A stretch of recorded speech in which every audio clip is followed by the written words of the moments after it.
Hello friend, स्वागत है आपका अपने चैनल मिशन रोजगार एकेडमी में। फ्रेंड्स, इस वीडियो में हम लोग पीएम प्रणाम योजना के बारे में देखेंगे। क्या है पीएम प्रणाम योजना, इसकी हम डिटेल से चर्चा करेंगे, जो कि हाल ही में सुर्खियों में रहा है। वीडियो स्टार्ट करने से पहले आपके लिए डेली की तरह ऊर्जावान थॉट्स जो आपको अंदर से मोटिवेट बनाए रखें। काम ऐसा करो कि नाम हो जाए, काम ऐसा करो कि नाम हो जाए, या फिर नाम ऐसा करो कि सुनते ही काम हो जाए। इसी के साथ हम इस सेशन की स्टार्टिंग करते हैं। बात करेंगे पीएम प्रणाम योजना चर्चा में क्यों है। तो रासायनिक उर्वरकों के उपयोग को कम करने के लिए सरकार पीएम प्रणाम यानी कृषि प्रबंधन हेतु वैकल्पिक पोषक तत्वों का संवर्धन अर्थात promotion of alternate nutrients for agriculture management योजना अर्थात पीएम प्रणाम योजना शुरू करने की योजना बना रही है। बात करेंगे पीएम प्रणाम योजना के बारे में, क्या इसके उद्देश्य हैं, क्या इसके लक्ष्य हैं, उसको भी हम देखेंगे। इसके उद्देश्य क्या हैं? तो जैव उर्वरकों और जैविक उर्वरकों के संयोजन के साथ उर्वरकों के संतुलित उपयोग को प्रोत्साहित करना इसका उद्देश्य है। इसके लक्ष्य क्या हैं? तो रासायनिक उर्वरकों पर सब्सिडी के बोझ को कम करना, जो 2022-23 में 2.25 लाख करोड़ रुपए तक पहुंचाने का अनुमान है। 2021 के 1.62 लाख करोड़ रुपए के आंकड़े से 39% अधिक है। प्रस्तावित योजना की विशेषताएं क्या है?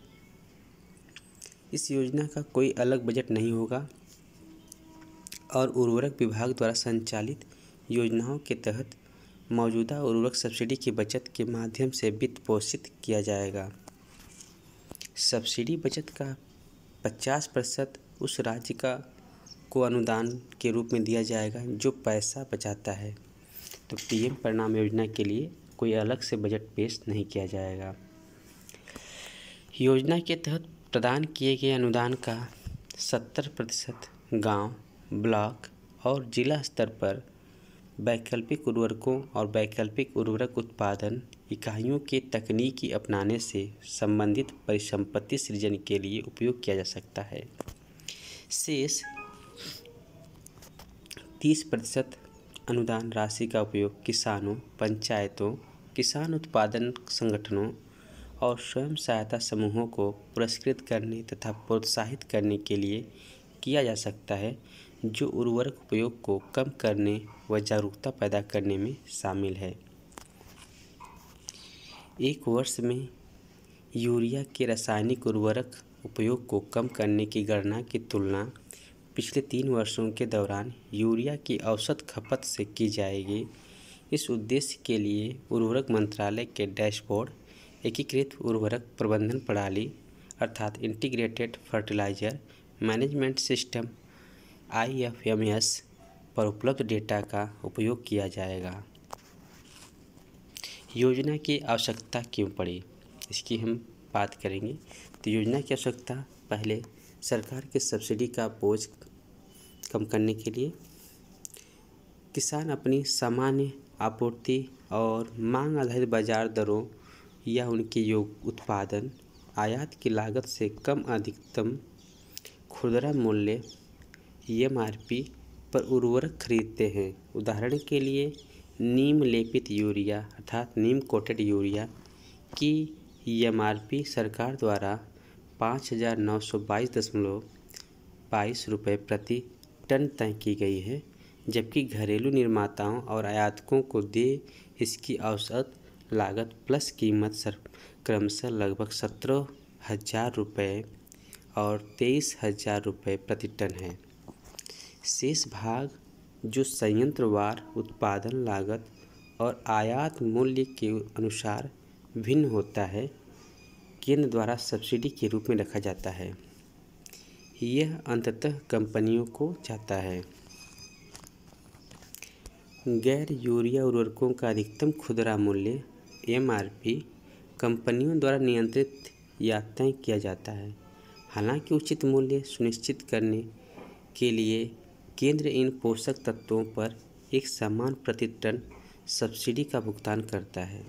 विभिन्न प्रकार के उर्वरकों के लिए प्रति टन सब्सिडी 10,231 से 24,000 रुपये है।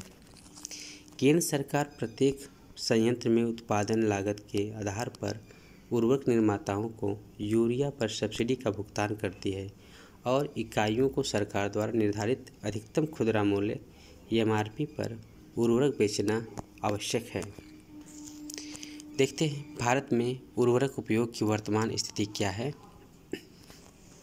वर्ष 2020 से 21 में उर्वरक सब्सिडी पर व्यय 1.62 लाख करोड़ रुपए था और वर्ष 2022 के दौरान यह 2.25 लाख करोड़ रुपए के आंकड़े को पार कर सकता है।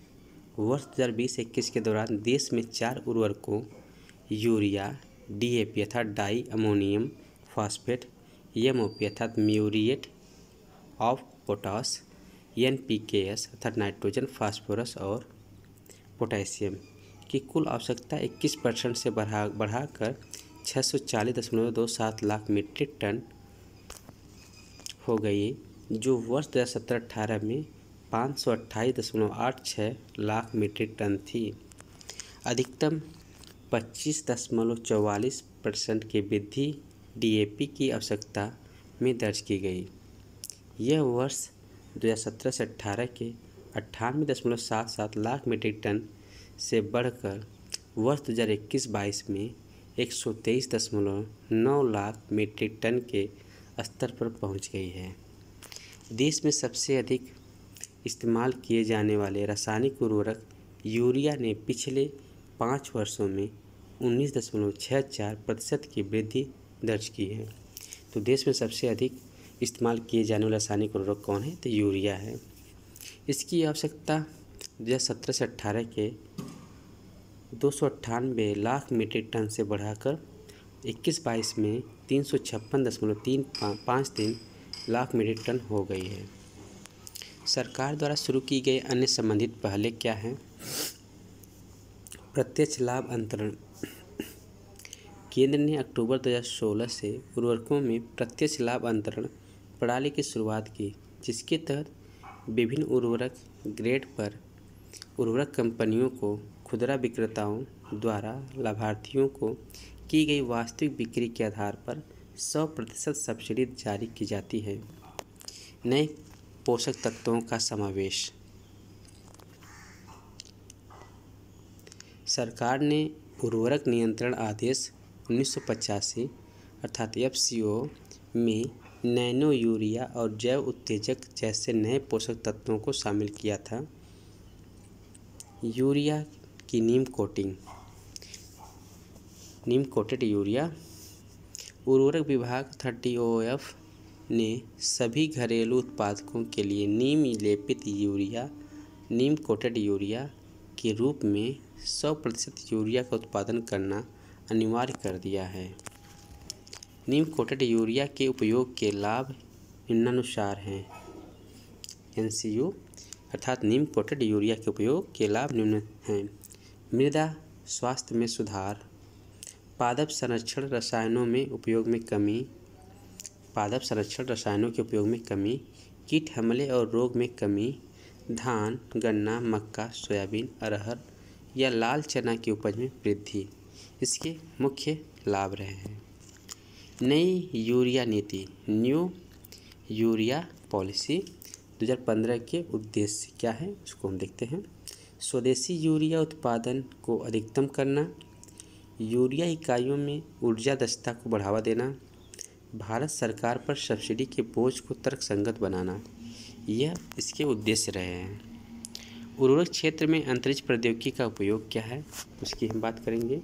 तो उर्वरक क्षेत्र में अंतरिक्ष प्रौद्योगिकी का उपयोग DOF ने भूवैज्ञानिक के सहयोग से इसरो के तहत राष्ट्रीय सुदूर संवेदन केंद्र द्वारा रॉक फॉस्फेट का रिफ्लेक्शन